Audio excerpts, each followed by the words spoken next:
Conduct of members సంబంధించి no member is expected to use offensive expressions about the conduct or proceeding of a parliament or any state legislature. They are not expected to cast reflection of any decision of the house except of the motion or deciding such a decision.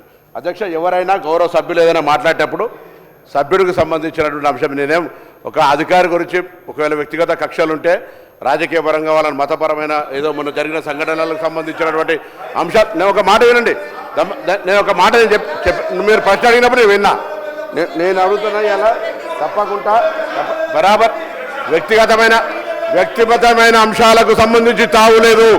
సభ్యులు వ్యక్తిగత విమర్శలకు సంబంధించి చట్టంలో ఇక్కడ rule బుక్లో కూడా లేదు. ఒకవేళ అటువంటిది ఉంటే నోటీస్ ఇచ్చి చర్చ చేయాలి. ఒక అధికారి గురించి ఇక్కడ చర్చ చేసే విధంగా ఉండడం మంచిది కాదు. తర్వాత అందుకు సంబంధించి ఏ అంశమైనా ఇప్పటికే అటువంటి ఆరోపణల పట్ల కూడా ప్రభుత్వం అక్కడ విచారణ చేయమని చెప్పింది. వచ్చినటువంటి పత్రికల్లో వచ్చినటువంటి వార్తల్ని ఇప్పటికే ఇక సంబంధించి ఒక 2-3 వార్తలు వస్తే అక్కడ ఎంక్వైరీ అధికారి అటువంటిది ఏమి లేదనేటువంటిది మీ ద్వారా నేను పంపిస్తాను అధ్యక్ష. కాబట్టి ఇక్కడ వ్యక్తిగతమైన అంశాలకు ప్రాధాన్యత ఇచ్చేటువంటి ఉద్దేశం లేదు. డెఫినెట్లీ జరిగిన సంఘటనలు తెలుసు, మతపరమైన ప్రస్తావనలు కూడా తెచ్చినటువంటి పరిస్థితి తెలుసు. కాబట్టి డిమోరలైజ్ చేయొద్దు. ఇదే అధికారి టీఆర్ఎస్ హయాంలో కూడా గతంలో ములుగు, ఆదిలాబాద్ ఎక్కడెక్కడ పనిచేశారు. బయట రాష్ట్రం నుంచి వచ్చినటువంటి వాళ్ళని మనకు సంబంధించి ఎవరి పట్ల మేమేం వ్యక్తిగతంగా దగ్గర దూరం లేదు అధ్యక్ష. చట్టము సంబంధించి బరాబరి చర్యలు తీసుకుంటే ఏదైనా పొరపాటు జరిగితే ఎంక్వైరీ చేస్తారనేటువంటి మాటని ఈ సందర్భంగా మనం చేస్తున్న అధ్యక్ష. ఇంతకుముందు వచ్చినటువంటి వార్త తప్పు అనేటువంటి ఎంక్వైరీ చేసినారు. కాబట్టి పేపర్ వార్తలలో వచ్చిందని పట్టుకొని మనం మాట్లాడితే ఒక సభలో గౌరవం అయితే ప్రూవ్ చేస్తే సంతోషం. కాబట్టి దానికి ఏం సంబంధం లేదు, ఎంక్వైరీ అయితే చేయమని చెప్పి నేను ఈ సందర్భంగా కోరుతున్నా. ఎవరికి మేము సపోర్ట్ కానీ ఎవరికి నెగటివ్ కానీ ఆలోచన ప్రభుత్వంలో ఉండదు. ప్రభుత్వం ముందుకు వస్తుందనే మాటను కూడా ఈ సందర్భంగా నేను మనవి చేస్తూ, తప్పకుండా మరొక్కసారి పోలీసుల ఆత్మస్థైర్యం, శాంతి భద్రతలు ఏ ప్రభుత్వం ఉన్నా వారిని కాపాడుకునే అవసరం ఉంటుంది. నేను ఆ మాట మరొక్కసారి కూడా మనవి చేస్తూ ఈరోజు నేను గౌరవ సభ్యులు కమలాకర్ గారు అడిగిన విధంగా కార్పొరేషన్లు, నిధులు, చైర్మన్లు, అదేవిధంగా ఆత్మగౌరవ భవనాలు, విదేశీ విద్య అన్నీ కూడా సానుకూలంగా ఆలోచన చేస్తుంది ప్రభుత్వం అనే మాట మీ ద్వారా మనవి చేస్తున్నాను. గౌరవనీయులు మా పొన్నం ప్రభాకర్ గారు సమాధానం ఇస్తూ పోలీసుల ఆత్మస్థైర్యం దెబ్బతీయొద్దని, పోలీసుల కోసం మనందరం కూడా నిలబడాలందరూ వారితో నేను పూర్తిగా ఏకీభవిస్తున్నాను అధ్యక్ష. ఎందుకంటే పోలీసులు రాత్రి పగళ్ళు మన కోసం వాళ్ళ జీవితాలను కూడా లెక్క చేయకుండా వారు ఈ సమాజం కోసం, ప్రజల భద్రత కోసం, ఈ రాష్ట్రం కోసం పనిచేసేటువంటి వ్యక్తులు.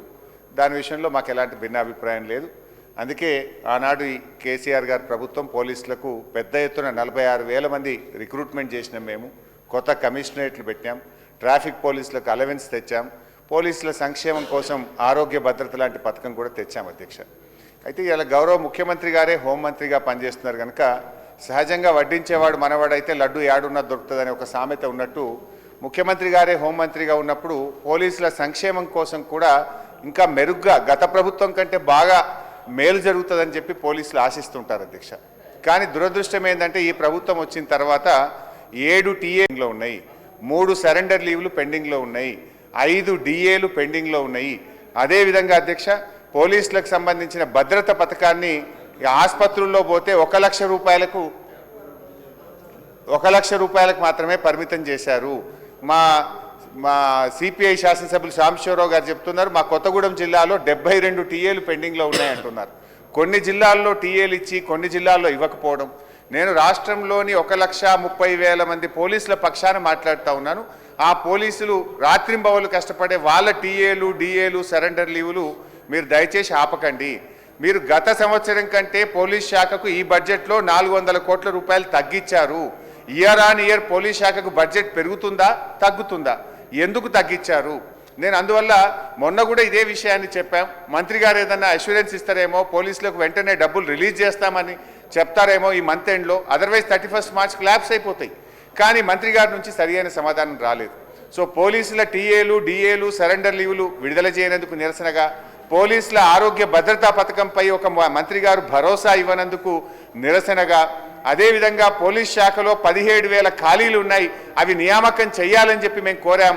దాని నుంచి కూడా మంత్రి గారి నుంచి సమాధానం రానందుకు నిరసనగా, అదేవిధంగా పోలీసులకు కొత్త వాహనాల విషయంలో కూడా మంత్రి గారు తన సమాధానంలో చెప్పనందుకు నిరసనగా, బీసీల ఆత్మగౌరవ భవనాల విషయంలో ఒక స్పష్టమైన హామీ ఇవ్వనందుకు నిరసనగా, బీసీ సప్లాన్ అమలు విషయంలో, బీసీ కార్పొరేషన్ల నిధుల కేటాయింపు విషయంలో కూడా మంత్రి గారు స్పష్టంగా తన సమాధానం చెప్పనందుకు నిరసనగా, ఆర్టీసీ కార్మికులను వెంటనే ప్రభుత్వ ఉద్యోగులుగా గుర్తించాలని ఒక స్పష్టమైన డేట్ చెప్పాలంటే దాని మీద కూడా మంత్రి గారు తన సమాధానాన్ని దాటవేసినందుకు, ఆర్టీసీ కార్మికుల పట్ల వారు చూపిస్తున్న వైఖరికి నిరసనగా బీఆర్ఎస్ పార్టీ తరఫున మేము వాకౌట్ చేస్తున్నాం అధ్యక్ష.